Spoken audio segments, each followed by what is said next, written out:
Hello दोस्तों, आपका स्वागत है my YouTube channel Mayank study point पर। ठीक है, तो आज हम इस वीडियो में जो हमारा पॉलिटिकल साइंस का 7th चैप्टर है, ठीक है, जन आंदोलन का उदय, आज हम उस चैप्टर को कंप्लीट करेंगे इस वीडियो में।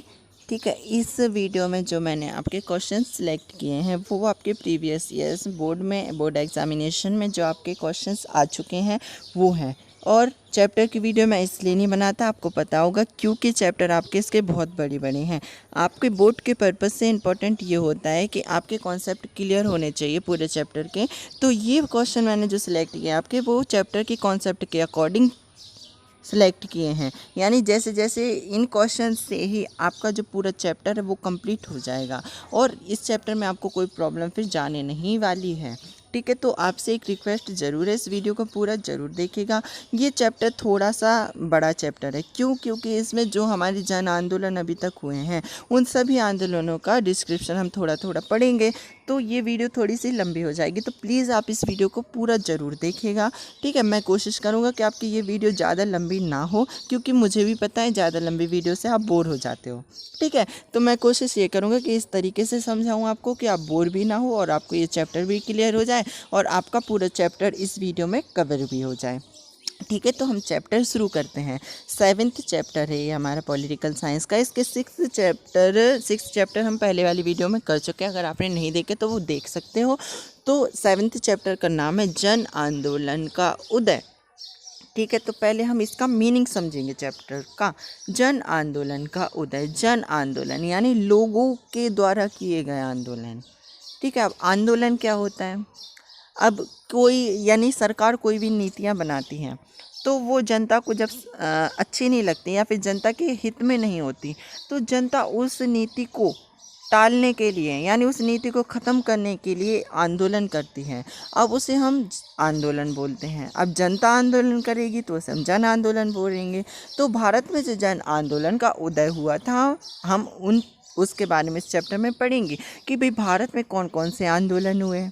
ठीक है, कौन से आंदोलन ने विकराल रूप धारण किया, कैसे कैसे आंदोलन हुए। जैसे इस चैप्टर में हम पढ़ेंगे नर्मदा बचाओ आंदोलन, चिपको आंदोलन, ठीक है, बहुत सारे कृषि आंदोलन, ठीक है, महिला सशक्तिकरण, बहुत सारी चीज़ों के बारे में हम इस चैप्टर में पढ़ेंगे। ये थोड़ा सा बहुत ही थोड़ा नहीं बल्कि बहुत ज़्यादा इंटरेस्टिंग चैप्टर है। ठीक है, क्योंकि इसमें हम अपने देश के आंदोलनों के बारे में पढ़ेंगे तो हमारी इससे जीके भी स्ट्रांग होगी। ठीक है, तो चलिए हम शुरू करते हैं। तो इसमें ये कुछ शॉर्ट क्वेश्चंस को हम आखिर में करेंगे। ठीक है, मंडल आयोग ने राष्ट्रपति को अपनी रिपोर्ट कब पेश की थी? ठीक है, इसमें थोड़ा सा हम आंदोलनों के अलावा जो आयोग थे, मंडल आयोग वगैरह, उसके बारे में भी पढ़ेंगे। तो इसमें दिया हुआ है कि मंडल आयोग ने राष्ट्रपति को अपनी रिपोर्ट कब पेश की थी। मंडल आयोग बनाया गया था लोगों के हित के लिए। ठीक है, तो मंडल आयोग की स्थापना जनता पार्टी की सरकार ने 1979 में की थी। मंडल आयोग की स्थापना कब हुई? 1979 में। किसने की? जनता पार्टी सरकार ने। इस आयोग का कार्य सामाजिक और शैक्षणिक रूप से पिछड़े हुए वर्गों की पहचान करना तथा उनके विकास के लिए सुझाव देना था। इसका उद्देश्य क्या था? कि जो पिछड़े हुए वर्ग हैं उनका विकास करें और उनके विकास के लिए हम सुझाव दें। मंडल आयोग ने 13 दिसंबर 1980 को अपनी रिपोर्ट सरकार को प्रस्तुत की। कब प्रस्तुत की? 13 दिसंबर 1980 को। ठीक है, मंडल आयोग ने अपनी रिपोर्ट में 3743 पिछड़ी जातियों की पहचान की कि भाई हमारे देश में कितनी पिछड़ी जातियां हैं? 3743 थी उस समय। ठीक है, तो ये था मंडल आयोग। मंडल आयोग एक बहुत ज़्यादा इम्पोर्टेंट आयोग है, क्योंकि इस आयोग ने पिछड़ी जातियों के विकास के लिए बहुत सारी प्रयत्न किए थे। ठीक है, तो मंडल कमीशन की किन्हीं 2 सिफारिशों का उल्लेख करें कि मंडल कमीशन ने कौन सी सिफारिश की थी। तो सरकारी नौकरी में पिछड़े वर्ग के लिए 27% आरक्षण। मैंने आपको पहले भी बताया कि इसने जो पिछड़े हुए वर्ग थे ओबीसी, उनके लिए कहा था कि भाई 27% आरक्षण होना चाहिए सरकारी नौकरियों में। अन्य पिछड़े वर्गों के कल्याण के लिए बनाए गए कार्यक्रमों के लिए धन केंद्र सरकार को देना चाहिए। ये बोलते थे कि भाई जो अन्य पिछड़े वर्ग के कल्याण के लिए जो भी हम कार्यक्रम बनाते हैं उसके लिए पैसा कौन देगी? केंद्र सरकार देगी। ठीक है, तो ये थी मंडल कमीशन की 2 सिफारिशें। जन आंदोलन से आप क्या समझते हैं? मैंने आपको चैप्टर शुरू करने से पहले ही बताया जन आंदोलन क्या होता है। ठीक है, वो उसका इंट्रोडक्शन था, लेकिन अब हम उसको अच्छे से पढ़ेंगे। तो जन आंदोलन से अभिप्राय आंदोलन के साथ अधिक लोगों का जुड़ना ताकि वे अपने सामाजिक उद्देश्यों की प्राप्ति करें। जन आंदोलन का अभिप्राय ये होता है, जन आंदोलन में एक नहीं, दो नहीं, बल्कि बहुत सारे लोग जुड़ते हैं। क्यों जुड़ते हैं? ताकि उनका जो उद्देश्य है वो उसकी प्राप्ति कर सकें, जिसके लिए वो आंदोलन कर रहे हैं वो उनका उद्देश्य पूरा हो जाए। जन आंदोलन के साथ जितने अधिक लोग जुड़ते जाएंगे आंदोलन उतना ही अधिक विस्तृत होता जाएगा, यानी प्रभावशाली होता जाएगा। अब जितने ज़्यादा लोग रहेंगे, क्योंकि आंदोलनों में सरकार कब अट्रैक्ट होती है आंदोलन के प्रति? जब उसमें ज़्यादा लोग होते हैं। ठीक है, तो ज़्यादा लोग होंगे तो उससे फ़ायदा होगा। जन आंदोलन भारतीय लोकतंत्र को सुदृढ़ बनाता है। जो जन आंदोलन है भारतीय लोकतंत्र को सुदृढ़ बनाता है। कैसे बनाता है? ठीक है, हम जानेंगे। जन आंदोलन का अर्थ केवल सामूहिक कार्यवाही ही नहीं होता, बल्कि आंदोलन का एक काम संबंधित लोगों को अपने अधिकार एवं कर्तव्यों के प्रति जागरूक बनाना होता है। जन आंदोलन का उद्देश्य सामाजिक बस नहीं होता, बल्कि ये लोगों को उनके कर्तव्य और उनके जो अधिकार हैं उनके बारे में सूचना देता है, जानकारी देता है, जागरूक बनाता है। भारत में चलने वाले विभिन्न सामाजिक आंदोलन ने लोगों को इस संबंध में जागरूक बनाया है, लोकतंत्र को मजबूत किया है। भारत में जितने भी आंदोलन चले हैं उससे हमारा लोकतंत्र मजबूत हुआ है, लोगों को अपने कर्तव्यों का ज्ञान हुआ है। चिपको आंदोलन का मुख्य उद्देश्य लिखें। चिपको आंदोलन को हम क्या करेंगे, मैंने इसका आपका इकट्ठा एक जगह मटेरियल आपका चिपको आंदोलन का नहीं रखा है, क्योंकि उससे आप कंफ्यूज हो गए। ठीक है, तो इसलिए मैंने आपको थोड़ा थोड़ा रखा है मटेरियल क्वेश्चंस में, ताकि आपको जब थोड़ा थोड़ा आप पढ़ते जाओगे तो आपके दिमाग में बैठेगा और वो कॉन्सेप्ट आपका क्लियर हो जाए। ठीक है, तो चिपको आंदोलन का मुख्य उद्देश्य लिखें। चिपको आंदोलन का मुख्य उद्देश्य वृक्ष वनों की रक्षा करना था। ठीक है, आप चिपको आंदोलन अभी से नहीं, आप कम से कम 5th 6th से पढ़ते आ रहे हो चिपको आंदोलन, तो इसका उद्देश्य तो आपको पता होना चाहिए कि इसका उद्देश्य था कि वनों को, वृक्षों को बचाना। ठीक है, पर्यावरण संरक्षण से संबंधित किन्हीं दो आंदोलनों का नाम लिखें कि भाई पर्यावरण संरक्षण के लिए कौन से दो आंदोलन हुए थे। चिपको आंदोलन, नर्मदा बचाओ आंदोलन। चिपको आंदोलन हुआ था और नर्मदा बचाओ आंदोलन। नर्मदा बचाओ आंदोलन के बारे में भी हम आगे डीपली पढ़ेंगे। अब आ जाता है राष्ट्रीय महिला आयोग के कोई दो कार्य लिखें। अब भाई महिलाओं, राष्ट्रीय महिला आयोग का संबंध किससे है? महिलाओं से है, क्योंकि पहले के हमारे भारतीय समाज में महिलाओं की स्थिति उच्च नहीं थी, महिलाओं की स्थिति अच्छी नहीं थी। ठीक है, तो उसके लिए बहुत आंदोलन हुए, तो उसी आंदोलनों से संबंधित है ये राष्ट्रीय महिला आयोग। राष्ट्रीय महिला आयोग क्या होता है हम उसके बारे में भी पढ़ेंगे, इसके कार्य भी पढ़ेंगे। ठीक है, तो राष्ट्रीय महिला आयोग संसद द्वारा पास किए गए कानूनों की समीक्षा करता है जो महिलाओं के अधिकारों से संबंधित है। जो राष्ट्रीय महिला आयोग होता है वो संसद द्वारा पास किए गए उन कानूनों की समीक्षा करता है, यानी उन कानूनों के बारे में हमें बताता है जो महिलाओं के अधिकारों से संबंधित, जो किससे संबंधित होते हैं? महिलाओं के अधिकारों से संबंधित होते हैं। राष्ट्रीय महिला आयोग महिलाओं पर हो रहे अत्याचारों की जांच करता है तथा दोषी को दंड दिलाने की सिफारिश करता है। ये जो महिलाओं पर अत्याचार हो रहे हैं उसकी जाँच भी करता है और जो आरोपी हैं उसको बोलता है कि भाई उसको दंड भी दिलाओ। ठीक है, अब आ जाता है चिपको आंदोलन पर एक नोट लिखे कि भाई चिपको आंदोलन क्या था। तो चिपको आंदोलन 1972 में हिमालय क्षेत्र में उत्पन्न हुआ। जो चिपको आंदोलन था वो कहाँ पर उत्पन्न हुआ था? कहाँ पर उत्पन्न हुआ भाई? हिमालय क्षेत्र में उत्पन्न हुआ। ये इंपॉर्टेंट चीज़ है। ठीक है, चिपको आंदोलन का अर्थ है पेड़ से चिपक जाना, अर्थात पेड़ को आलिंगनबद्ध कर लेना।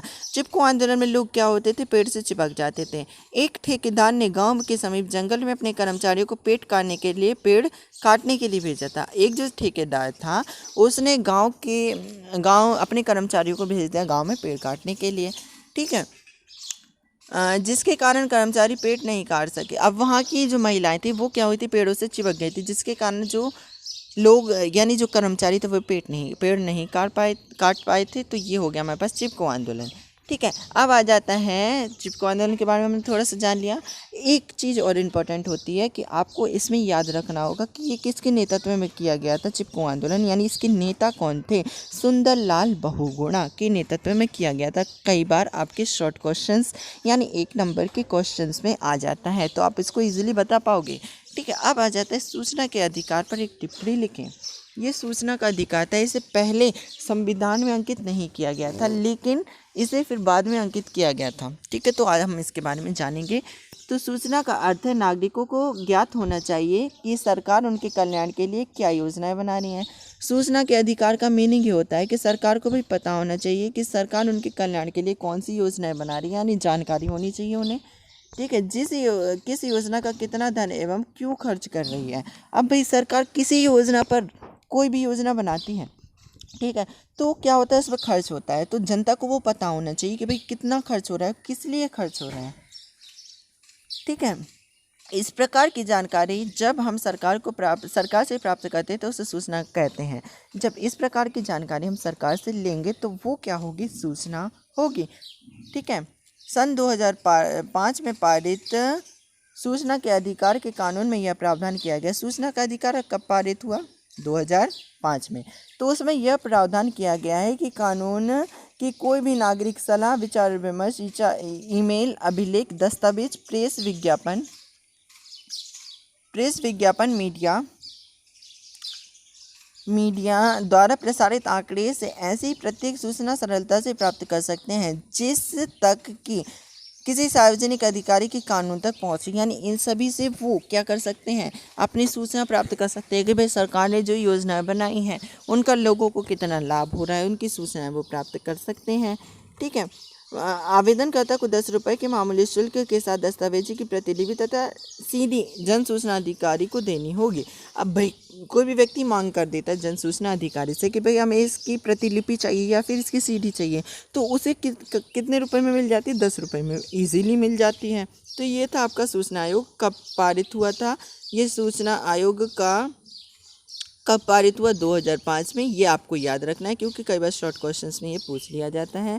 ठीक है, आप इसको सूचना के आधार की प्रतिलिपि या फिर सीडी कितने रुपए में प्राप्त कर सकते हैं, 10 रुपये में। कई बार ये भी आपका आ जाता है। ठीक है, तो अब हम आगे चलते हैं। जन आंदोलन की कोई 4 विशेषताएं बताएं कि भाई जो जन आंदोलन होते हैं उनकी 4 विशेषताएं कौन सी होती हैं।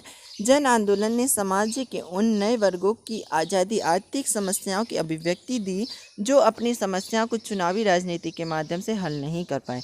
जन आंदोलन के कारण उन लोगों की समस्याएं हल हुई हैं जो लोग राजनीति के कारण अपनी समस्याओं को हल नहीं कर पाते हैं। ठीक है, जन आंदोलन सामाजिक समूहों के लिए अपनी बात उचित ढंग से रखने के बेहतर मंच बनकर उभरे। जन आंदोलन के कारण जो सामाजिक समूह थे वो अपनी बात को बेहतर ढंग से रख पाए, तो ये बेहतर मंच बनकर उभरे थे। ठीक है, इन आंदोलनों ने जनता के क्रोध एवं तनाव को सार्थक दिशा देकर लोकतंत्र को मजबूत किया। अब भाई जनता का जो क्रोध था उसको इन्होंने सार्थक दिशा दी, तो इससे हमारा लोकतंत्र भी मजबूत हुआ है। इन आंदोलन ने भारतीय लोकतंत्र को जनाधार बनाया, यानी जन का आधार बनाया कि भाई जो लोकतंत्र है वो लोगों के कारण ही चलता है, लोक का ही तंत्र है। ठीक है, तो उसको जनाधार बना दिया। अब ये हो गई विशेषताएं कि भाई कौन सी विशेषताएं होती हैं। अगर हम इनको इजीली समझे तो इससे क्या हो जाता है, हमें अभिव्यक्ति का उचित मंच मिल जाता है, जिन लोगों की समस्याएं नहीं हो पाती ख़त्म, और जो सामाजिक समूह है उनके कल्याण होता है इससे, और जो लोगों का क्रोध या फिर जो गुस्सा है उसको सही दिशा देकर लोकतंत्र मजबूत हो जाता है और लोकतंत्र को जनाधार प्रदान करता है, जन का आधार बना देता है। भारत में किसान आंदोलन की विशेषताएं बताएं। भारत में किसानों ने आंदोलन किया था, तो हम उन किसान आंदोलन की विशेषताएं बताएंगे कि भाई किसान आंदोलन की विशेषताएं क्या थीं। इस पूरे चैप्टर में हम आंदोलन के इर्द गिर्द ही पढ़ेंगे कि भारत में कौन कौन से आंदोलन हुए हैं और उन आंदोलनों की विशेषताएं क्या थीं, उन आंदोलनों का महत्व क्या था, उसी के बारे में हम इस पूरे चैप्टर में पढ़ेंगे। तो भारत में किसान आंदोलन की विशेषताएं बताएं कि भारत में किसान आंदोलन जो था उसकी क्या विशेषताएं थी। किसान आंदोलन के कारण भारत में किसानों की स्थिति अच्छी व मजबूत हुई। अब भाई किसानों ने आंदोलन कर लिया तो उनकी जो स्थिति थी वो क्या हो गई थी, अच्छी हो गई थी, मजबूत हो गई थी। ठीक है, किसान आंदोलन पूर्ण रूप से संगठित नहीं थे, यानी संगठित नहीं थे पूर्ण रूप से। बड़े बड़े जमींदार ने अपने आप को किसान नेता के रूप में स्थापित करके अपने राजनीतिक स्वार्थों की पूर्ति की। बड़े बड़े जो राजनीतिक अधिकारी थे उन्होंने किसान नेता बनकर अपने स्वार्थों की पूर्ति कर ली, लेकिन इससे किसानों को कोई लाभ नहीं हुआ था। किसान आंदोलन में स्थायित्व का अभाव पाया जाता है। किसान आंदोलन में क्या होता है, स्थायित्व नहीं होता, यानी स्थायी नहीं होता ये। ठीक है, कभी बनता है कभी ख़त्म हो जाता है। तो ये था किसान आंदोलन की 4 विशेषताएं। इसमें कुछ इसकी आलोचनाएं भी सम्मिलित कर दी गई हैं विशेषताओं में। भारत में महिला सशक्तिकरण हेतु संवैधानिक प्रावधान का उल्लेख करें। महिला सशक्तिकरण होता क्या है? महिला सशक्तिकरण होता है कि महिलाओं के हितों के लिए हम योजनाएं बनाएं, महिलाओं के हितों के लिए हम प्रावधान करें, तो वो महिला सशक्तिकरण होता है। महिला सशक्तिकरण यानी महिलाओं को शक्ति देना, पावर देना। ठीक है, तो संविधान के अनुच्छेद 14 के अंतर्गत महिलाओं को सभी नागरिकों सहित कानून के समक्ष समानता और कानून के समक्ष संरक्षण प्राप्त है। अब महिलाओं को कानून के समक्ष समानता, कानून के समक्ष संरक्षण किस अनुच्छेद में दिया गया? अनुच्छेद 14 में। ये आपका शॉर्ट क्वेश्चंस में भी आ जाता है, तो ध्यान से इसे पढ़ें। अनुच्छेद 15 के अनुसार भेदभाव की मनाही की गई। अब भेदभाव की मनाही किस अनुच्छेद के अंतर्गत की गई थी? अनुच्छेद 15 के। ठीक है, कि राज्य महिलाओं के साथ लिंग के आधार पर भेदभाव नहीं कर सकता।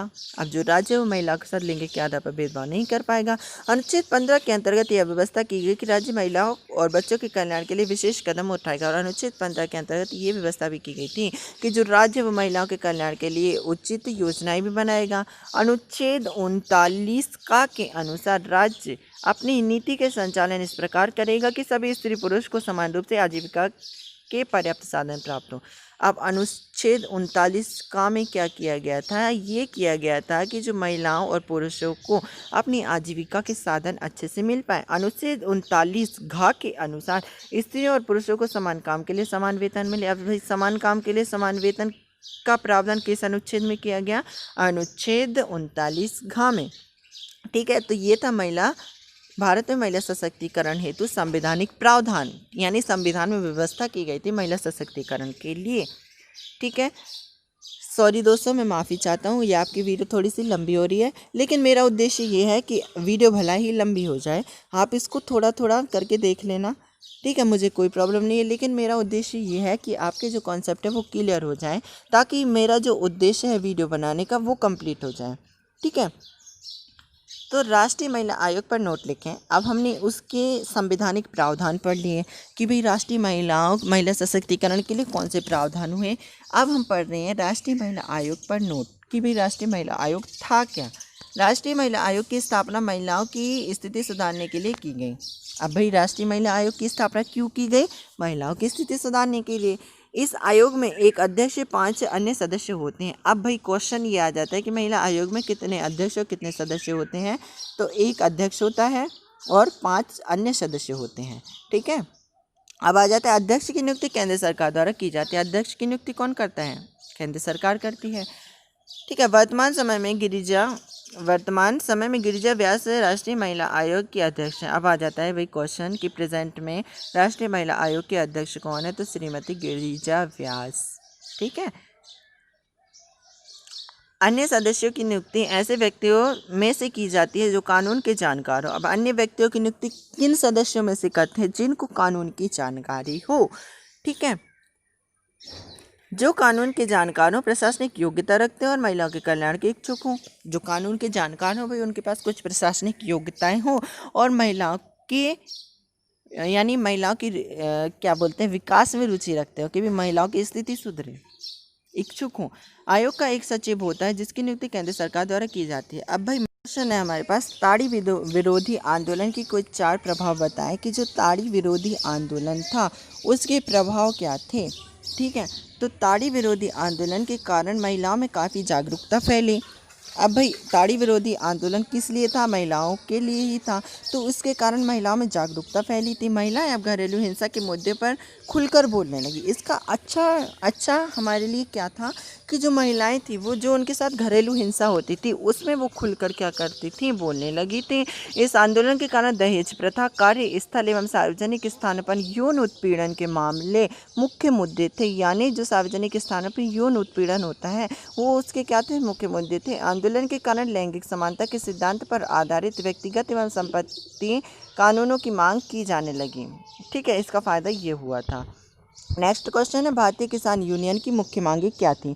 यानी जो भारतीय किसान यूनियन था उसकी मुख्य मांगें क्या थी हमारे पास? भारतीय किसान यूनियन ने गन्ने और गेहूं के सरकारी खरीद मूल्य में बढ़ोतरी की मांग की। ये जो भारतीय किसान यूनियन था इसने मांग की थी कि जो गन्ने और गेहूं का जो खरीद मूल्य है यानी समर्थन मूल्य जो है उसमें सरकार बढ़ोतरी कर दे। कृषि उत्पादों के अंतर्राज्यों आवाजाही पर पाबंदियों को हटाने की मांग की कि भाई कृषि उत्पादों का जो अंतर्राज्य यानी एक राज्य से दूसरे राज्य में जो आवाजाही है उस पर प्रतिबंधों को समाप्त कर दो। समुचित दर पर गारंटीशुदा बिजली आपूर्ति करने की मांग की। इसने बोला कि भाई समुचित दर यानी कम पैसे में हमें गारंटी शुदा यानी गारंटी के साथ इतने समय के लिए हमें बिजली मिलनी चाहिए। किसानों ने बकाया कर्ज माफ़ करने तथा किसानों के लिए पेंशन के प्रावधान की मांग की।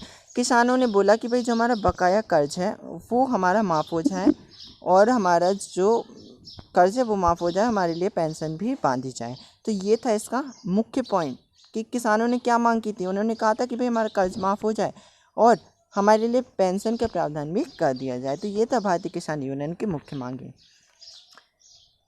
ठीक है, अब मैं आपको कोशिश कर रहा हूँ कि अच्छे से समझाऊँ, लेकिन आप समझने से इम्पोर्टेंट ये होता है कि आप उसको पढ़ोगे कैसे, आप उसको कैसे समझोगे। समझाने को तो आपको कितने अच्छे प्रोफेशनल टीचर समझा देंगे, बल्कि मैं कोई प्रोफेशनल टीचर नहीं हूँ, मैं भी एक स्टूडेंट हूँ। ठीक है, मैं आपकी ही क्लास का स्टूडेंट हूँ, तो मैं कोशिश ये करता हूँ कि आपको समझ में आ जाए, लेकिन आपके ऊपर डिपेंड होता है कि आप कैसे समझ रहे हो उसको, इंटरेस्ट के साथ समझ रहे हो या कि नहीं। ठीक है, मैं तो इंटरेस्ट के साथ समझा देता हूँ, लेकिन आप उसको इंटरेस्ट के साथ कैसे समझ रहे हो ये इंपॉर्टेंट होता है।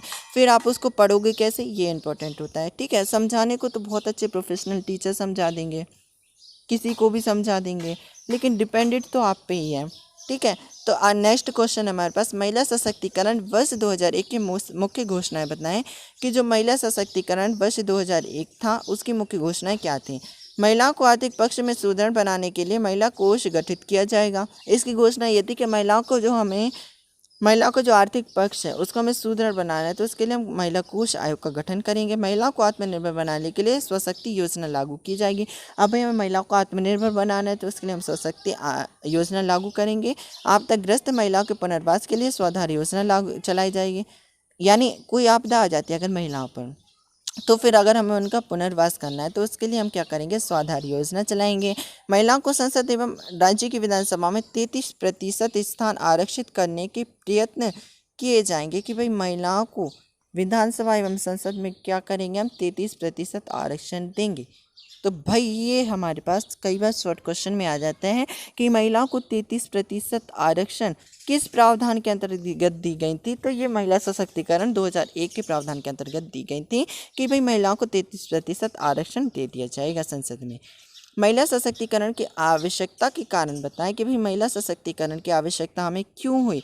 महिलाओं को पुरुषों के समान अधिकार प्राप्त ना होना क्यों हुई, क्योंकि महिलाओं को पुरुषों के समान अधिकार प्राप्त नहीं हो पा रहे थे।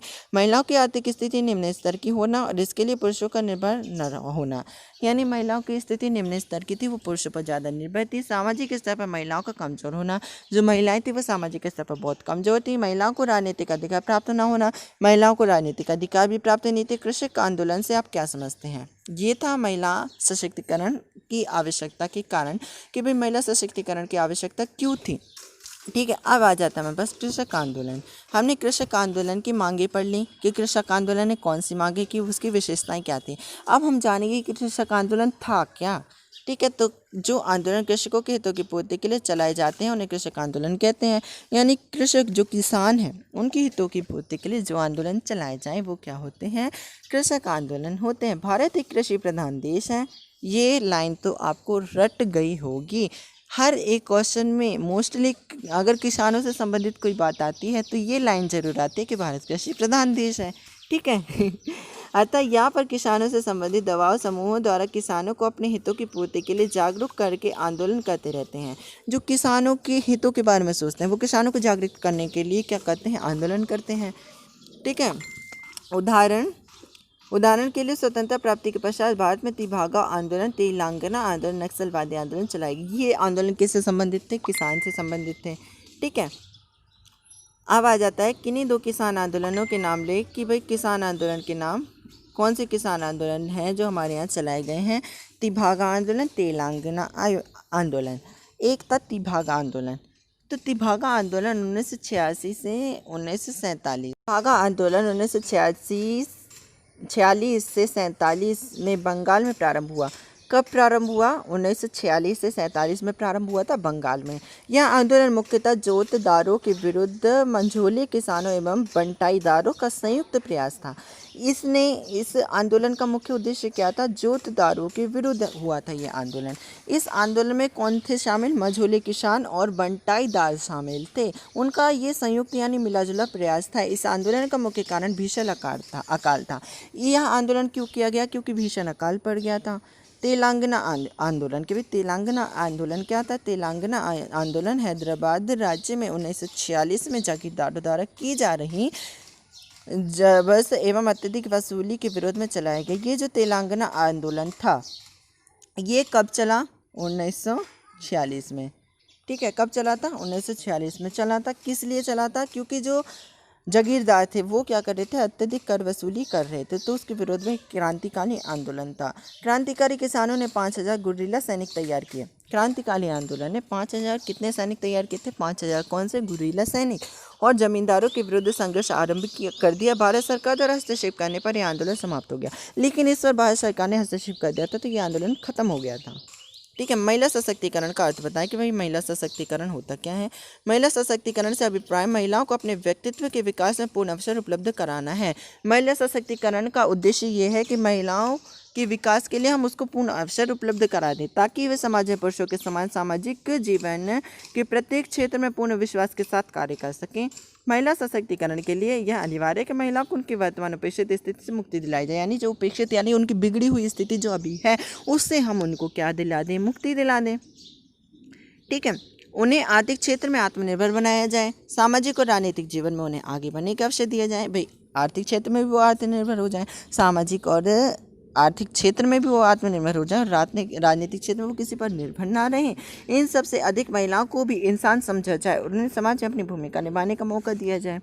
सही बात है भाई, ऐसा ज़रूरी नहीं कि पुरुष ही इंसान होते हैं, महिलाएं भी इंसान होती हैं, तो उनको इंसान समझाया जाए, उनको समाज में अपनी भूमिका निभाने का मौका भी दिया जाए। तो ये था महिला सशक्तिकरण का अर्थ। कि भी महिला सशक्तिकरण का अर्थ होता क्या है? दलित पैंथर्स ने कौन से मुद्दे उठाए? दलित पैंथर्स भी एक आंदोलन था, तो उसने कौन से मुद्दे उठाए थे हम उसके बारे में पढ़ेंगे।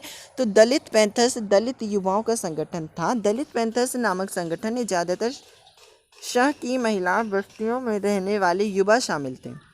जो दलित पैंथर्स था वो क्या था? दलित युवाओं का संगठन था।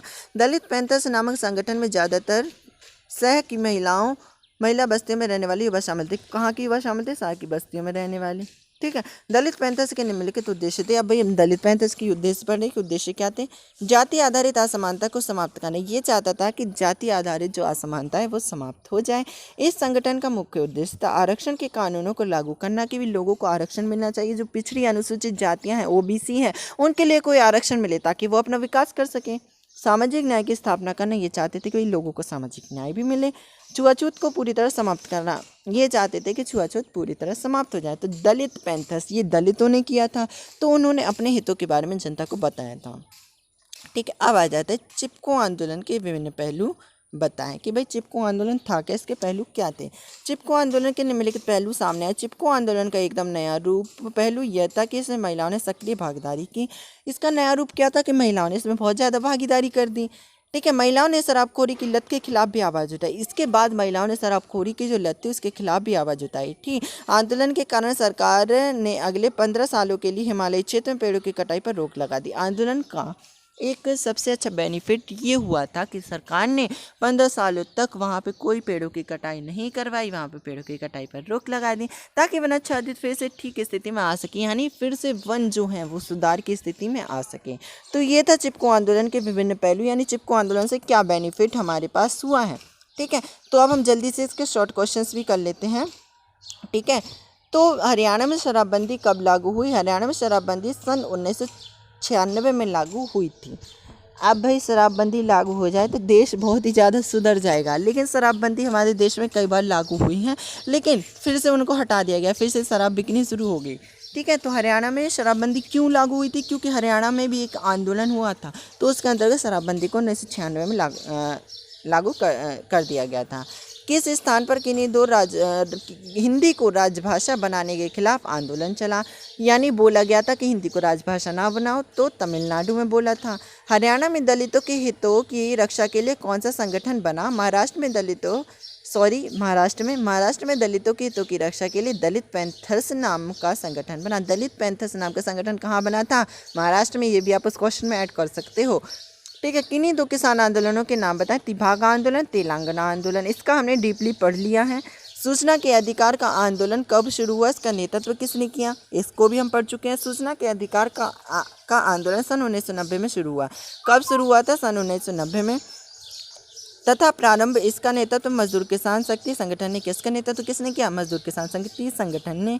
वर्तमान में लोकसभा में अनुसूचित जातियों के लिए कितने स्थानों का आरक्षण किया गया है? 84% आरक्षण लोकसभा में अनुसूचित जातियों के लिए आरक्षित किए गए हैं। निम्न में से किसी पर्यावरण संरक्षण से संबंधित है? यानी ये कुछ आंदोलन थे जो पर्यावरण से संबंधित थे। तो ये था आपका चैप्टर जन आंदोलन का उदय। आई होप आपको चैप्टर समझ में आ गया होगा। अगर आपके कोई भी कॉन्सेप्ट से कोई भी डाउट है तो प्लीज़ आप कमेंट करके बताइए। मैं कोशिश ज़रूर करूँगा कि आपके जो डाउट है वो क्लियर हो जाए। अगर आपको वीडियो अच्छी लगी हो तो प्लीज़ इस वीडियो को लाइक कीजिए एंड सब्सक्राइब माई चैनल। ठीक है, यानी आपको इस चैनल से रिलेटेड यानी आपके 12th के आर्ट्स के सब्जेक्ट हैं उससे related update time to time मिलती रहे। और आपके सब्सक्राइब करने से मुझे मोटिवेशन मिलता है अगली वीडियो बनाने का। तो प्लीज़ इस वीडियो को लाइक ज़रूर कीजिए, मेरे चैनल को सब्सक्राइब कीजिए और इस वीडियो को अपने दोस्तों को भी शेयर कीजिए ताकि उनकी भी स्टडी में थोड़ी सी हेल्प हो सके। इसी के साथ धन्यवाद।